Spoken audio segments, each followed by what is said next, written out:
Sejam todos bem-vindos a mais uma semana, então, de estudos do livro de Romanos. Hoje nós vamos continuar no capítulo 11, que começamos a semana passada. Lembram disso, né? A aula está publicada aí no canal no YouTube. E hoje vamos continuar, então, aqui no capítulo 11, versículos de 7 a 10. Você pode deixar a sua Bíblia aberta aí. Capítulo 11, versículos de 7 a 10. Romanos capítulo 11, de 7 a 10 especificamente, ele aborda o tema do endurecimento de Israel, especialmente daqueles que não fazem parte daquele grupo chamado remanescente fiel que nós vimos na aula anterior. E só para alertar aqui vocês, a aula anterior eu quebrei ela em 2 vídeos lá no canal. Então você vai ver a aula parte A e parte B. Tem lá os números da aula na descrição do vídeo. Aqui, nesta passagem do capítulo 11, versículos 7 a 10, Paulo discute a graça de Deus e como a rejeição de Israel serve ao propósito maior do plano de salvação que Deus tem.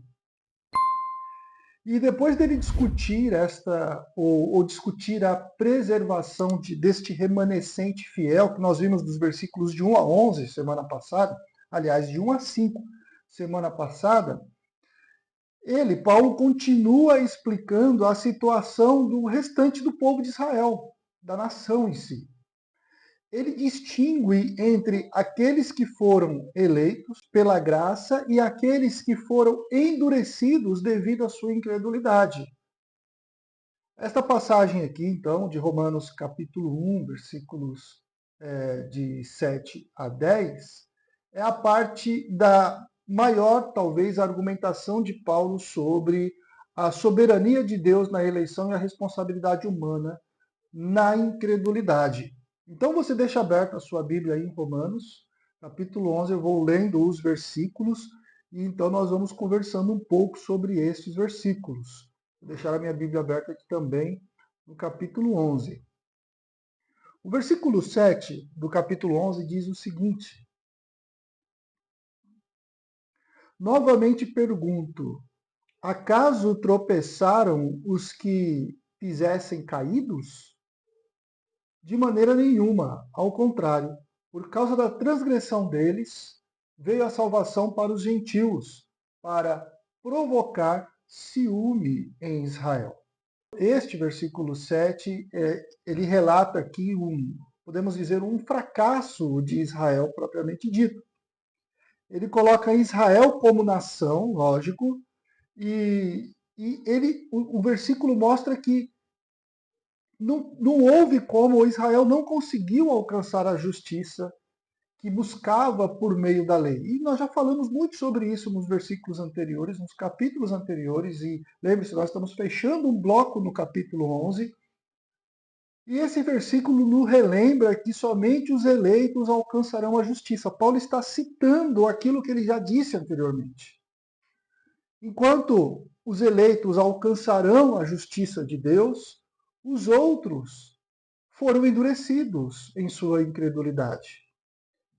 E é isto que ele está transmitindo, e ele está fechando aquele assunto que ele veio trazendo nos capítulos anteriores, como se ele estivesse trazendo a mente novamente, ou seja, relembrando os seus ouvintes ou os leitores da carta, olha, eu já falei isso lá atrás, eu estou só reforçando aqui.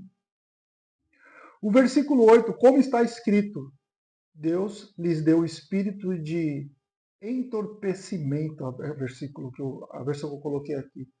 Olhos para não verem, ouvidos para não ouvirem, até o dia de hoje. Lembre-se, Paulo está falando aqui do endurecimento da nação de Israel. Ele está falando aqui do porquê que existe dentro do povo de Israel aqueles que foram escolhidos por Deus, eleitos por Deus, e aqueles que não foram. E o versículo 8 coloca algo muito importante. Como está escrito, Deus lhes deu espírito de endurecimento. Quando Paulo cita como está escrito, ou não só Paulo, outros autores das Escrituras também, ele está fazendo referência a citações do Antigo Testamento, principalmente. Principalmente não, só do Antigo Testamento, neste caso. Como está escrito? Escrito onde? Aqui Paulo está citando Isaías 29:10 e também Deuteronômio 29:4 para mostrar que o endurecimento do coração deste povo que é incrédulo já estava previsto nas Escrituras. Olha que coisa louca. Vamos olhar. Isaías 29:10. Você pode abrir a sua Bíblia e ler o texto de Isaías 29:10. Sim, achei aqui. Manda aí.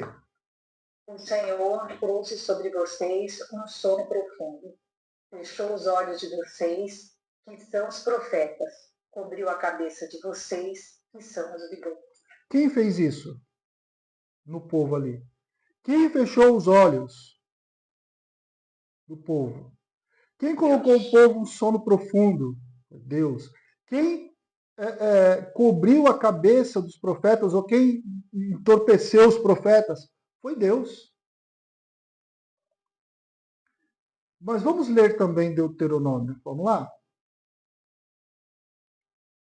Deuteronômio 29:4. Contudo, até hoje o Senhor não deu a vocês mente que entenda, olhos que vejam e ouvidos que ouçam. Exatamente. Existe uma tendência muito natural de tirarmos Deus da equação quando nós olhamos para as coisas que acontecem como um todo. E sabe, pessoal, a gente não pode tirar Deus da equação do todo. Ele é o que sustenta e mantém tudo. Às vezes as pessoas falam assim, não, mas como pode aquela pessoa ser ruim, ser assim? Onde que está o amor de Deus? Né? A gente fala do amor de Jesus às pessoas, as pessoas não entendem o amor de Jesus. A gente fala da graça de Deus, as pessoas não entendem da graça de Deus, elas irão entender o momento que elas deverão entender. Ela tem o momento certo, tem a hora certa da pessoa entender, e se ela for entender, porque quem decide se ela vai entender ou não é o próprio Deus. Perceberam isso ou não? E Paulo ele vem demonstrando isso daqui. É Deus quem endureceu. Foi Deus quem cegou. E Deus não atua de forma diferente aqui. Deus permitiu que Israel fosse endurecido. E, lógico, o que resultou esse endurecimento foi uma incapacidade espiritual de ver e ouvir a verdade, ou as verdades do Senhor.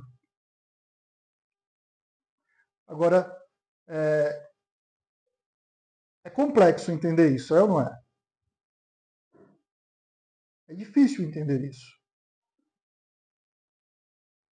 Às vezes as pessoas ouvem textos como este que Paulo está explicando aqui, eles tentam fazer aqueles malabarismos interpretativos e busca isso e busca aquilo. Não, mas Deus é amor. Olha, Deus deseja.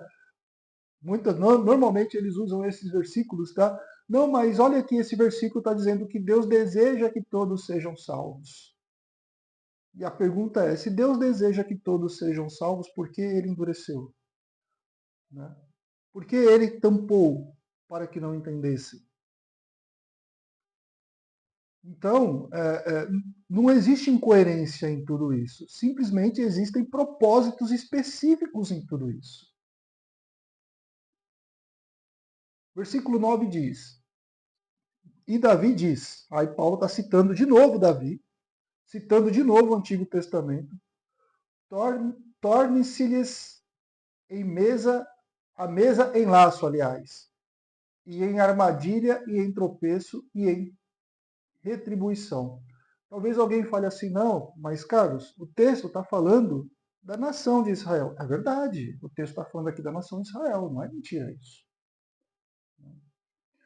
Deus está falando de como ele tratou Israel, de como ele escolheu um remanescente em Israel, escolheu salvar alguns de dentro da nação e outros ele decidiu não fazer.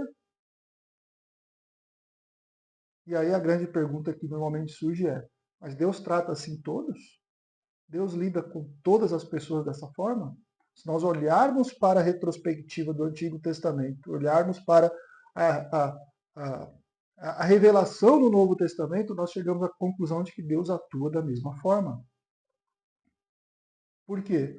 Por causa dos seus decretos eternos. Eu não vou entrar nesse mérito aqui. Ok? Paulo está citando na passagem do versículo 9, Salmo 69, 22 e 23. Alguém leia, por favor, e você deixa a sua Bíblia aberta e já leia também Salmo 69, 22 e 23, para ilustrar a retribuição divina pelo endurecimento desse povo. Que a mesa deles se lhes transforme em laço, torne-se retribuição e armadilha. Escureçam-se os seus olhos para que não consigam ver. Fazem-lhes tremer o corpo sem parar. Exato. E essa parte do escureceram-se os olhos para não ver e fiquem sempre encurvados em suas costas e tal, é a citação, principalmente a primeira parte, é a citação que Paulo fez aqui no versículo 10, ainda desse salmo. Né? Agora veja, o que Paulo está querendo mostrar aqui para o povo é que eles escorregaram na armadilha. E qual é a armadilha? É aquela que Paulo vem citando desde lá do início. O fato de vocês serem descendentes de Abraão, descendentes de sangue, não lhes garante a salvação, não lhes garante a eternidade com Deus. E Paulo vem ensinando isso desde lá do início.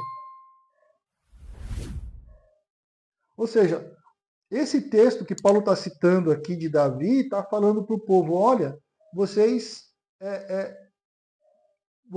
caíram na armadilha.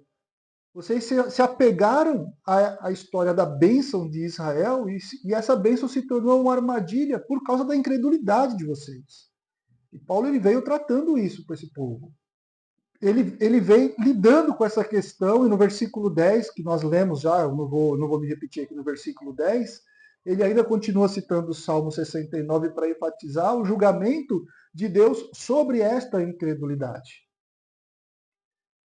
E esses termos, endurecimento, encurvamento, né? Estes termos eles simbolizam uma cegueira espiritual e a opressão resultante deste endurecimento. Talvez alguém se pergunte, mas espera aí. Poxa, mas não é Deus quem cegou? Não foi Deus quem tapou os olhos desse povo, tapou os ouvidos dele? Então, eles vão passar pelo julgamento, mesmo assim? Exatamente. Foi o que nós lemos anteriormente. E Deus fez o ímpio para o dia do juízo. E isso é duro. E isso é difícil. Mas é o que as Escrituras ensinam. Não adianta eu tentar fazer malabarismos aqui para passar pano para textos difíceis como este. Eu sou literalista com relação às Escrituras e se Deus diz que criou com propósito e ele definiu o propósito, eu creio que ele fez dessa forma. Agora, por que ele fez dessa forma? Por que Deus te escolheu, como nós discutimos em aulas anteriores, e não escolheu a outra pessoa que você conhece? Eu não tenho a mínima ideia. E nem quero saber por que Deus fez isso. Existem alguns termos nesta passagem, nessa curta passagem que nós lemos aqui, 3 versículos basicamente, que é importante. Primeiro, lógico, o termo graça. Não podemos nos esquecer que graça é favor imerecido de Deus. Graça é o oposto de obras. Graça é aquilo que recebemos sem ter mérito nenhum. Simplesmente recebemos. Um outro termo muito importante nesse trecho também é endurecimento. E este endurecimento é um estado espiritual de cegueira. É aquele estado de insensibilidade à verdade. Este endurecimento é o que Paulo está citando aqui. Essa palavra é importante, porque ela faz parte do nosso dia a dia. Tanto graça, endurecimento, faz parte do nosso dia a dia. Eleição eu não preciso nem mais falar sobre essa palavra, outra palavra que aparece aí que é importante. E também existe um termo que aparece aqui, que é interessantíssimo, chamado espírito de entorpecimento, né? E aqui é uma condição espiritual mesmo, que impede que a pessoa tenha uma percepção da verdade. Existem pessoas que até têm percepção do que é a verdade.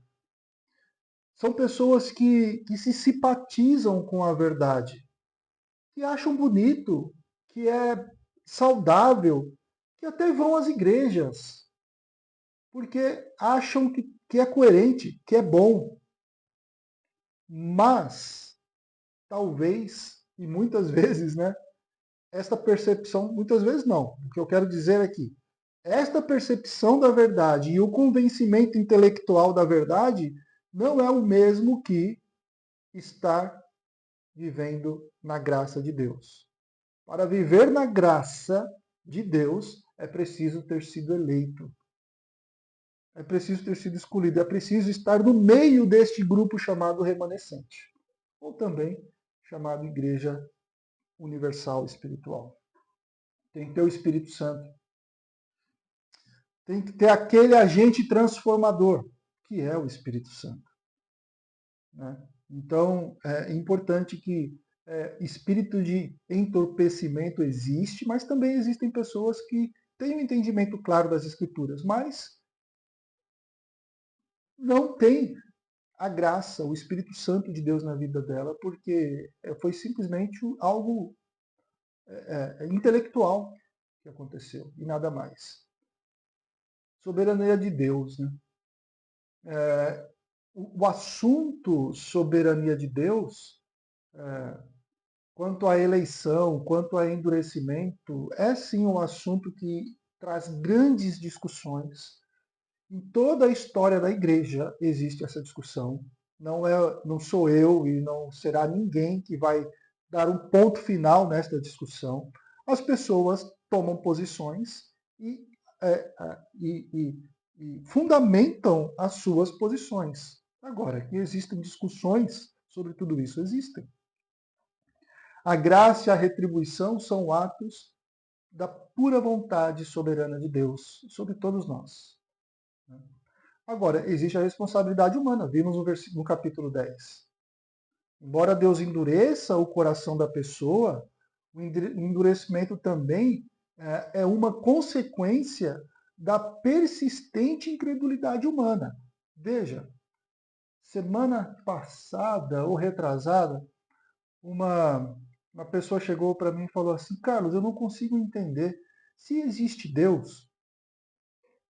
Se existe Deus, e é uma pessoa interessante, eu gosto dessa pessoa, um rapaz que trabalha lá comigo, cheio de tatuagens, de coisa de rock, caveira, tal, essas coisas assim, mas o rapaz é muito legal, gente boa. E ele falou: Carlos, eu não consigo entender por que, se existe Deus, por que existe tanta maldade no mundo? Aí eu comecei a explicar algumas coisas para ele, não deu tempo de eu explicar tudo que eu queria, até porque eu tive que sair para as minhas responsabilidades do trabalho. Mas eu falei assim: você já parou para pensar por que a maldade entrou no mundo, em vez de pensar do porquê que Deus permite que ela exista no mundo? Ou como que ela entrou no mundo? Né? Por quê? Porque se ele for buscar essa resposta, ele vai perceber que a maldade entrou através do homem, de uma decisão humana, de uma decisão do primeiro casal. Entendeu? Então, toda maldade que existe, toda incredulidade que existe foi um ato de decisão do homem, do ser humano. Influenciado, sim, mas foi o ser humano que tomou a decisão. Assim como hoje. Todo ato, hoje, seja ele bom ou ruim, é um ato humano, que a pessoa toma a decisão e por isso ela tem responsabilidade, porque quem toma a decisão é a pessoa. A retribuição divina de Deus, ela é justa, porque Deus é santo e justo. E isso reflete a resposta de Deus à rejeição da sua própria revelação. Porque mesmo o homem, você deve se lembrar, lá nos capítulos 1 e 2 de Romanos, que mesmo o homem, sendo incrédulo, estando longe de Deus, com o coração endurecido, Deus se revela a ele, se revelou a ele. E ele tomou a decisão de não ouvir e não buscar Deus. Ah, mas Deus endurece o coração. Mas ele se revela. Então, não tem como o homem fugir de suas responsabilidades. Ele pode não aceitar Deus, ele pode não aceitar Jesus e falar: eu não quero. Mas nunca ele poderá dizer: eu nunca ouvi falar de ti e nem sabia da sua existência. Então não tem como fugir dessa responsabilidade. John Stott, em um dos seus livros, ele destaca que a graça é central à eleição e que o endurecimento é um ato justo de Deus em resposta à rebelião de Deus, ou à rebelião de Israel, perdão, no caso de Israel, né, que é o contexto que nós estamos falando aqui. Sabe, gente, a gente deve reconhecer e agradecer pela graça imerecida de Deus a nós. Se hoje você tem um relacionamento com Deus, se hoje você tem a ajuda do Espírito Santo na sua vida, nós devemos agradecer a Deus. Não nos orgulhar, como eu disse em aulas anteriores. Não ficarmos soberbos por causa disso, mas devemos ser gratos a Deus e adorá-lo, e servi-lo, amá-lo, porque Ele te escolheu sem você fazer nada e sem você merecer coisa alguma. Então, essa compreensão deve nos levar à humildade, sim. E como eu disse anteriormente, deve nos levar a falar do amor dele. Mesmo que haja um endurecimento nas pessoas, nós devemos persistir em compartilhar o Evangelho e confiar que Deus é que vai abrir os olhos das pessoas e abrir o coração delas. Não cabe a mim, não cabe a você, não cabe a ninguém aqui abrir os olhos de ninguém, abrir o coração das pessoas.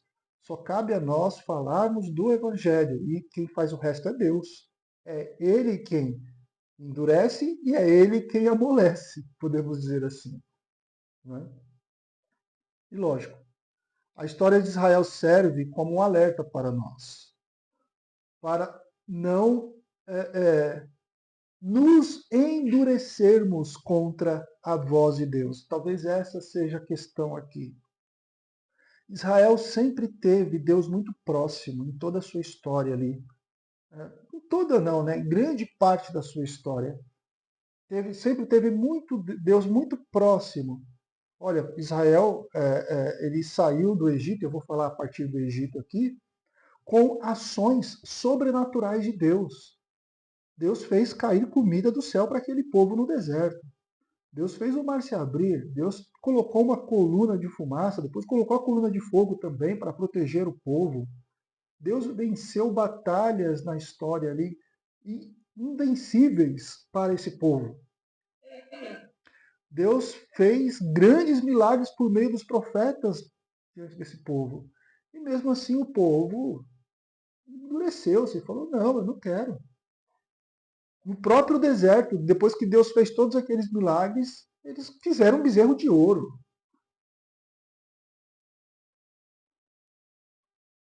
Então, Romanos capítulo 6 ou 7, capítulo 11, versículos de 6 a 10, revela a tensão entre graça soberana de Deus e a incredulidade do ser humano. Paulo mostra que, embora este remanescente tenha sido escolhido por esta graça, Israel e muitos em Israel foram endurecidos devido à sua própria rejeição. E esse estudo nos desafia a confiar na soberania de Deus, a viver com gratidão, como eu disse, recebendo esta graça e falando do Evangelho. Isso. Ok, então, vamos parar por aqui. Tenham todos uma boa semana. Obrigado pela presença de vocês. Deus abençoe a todos.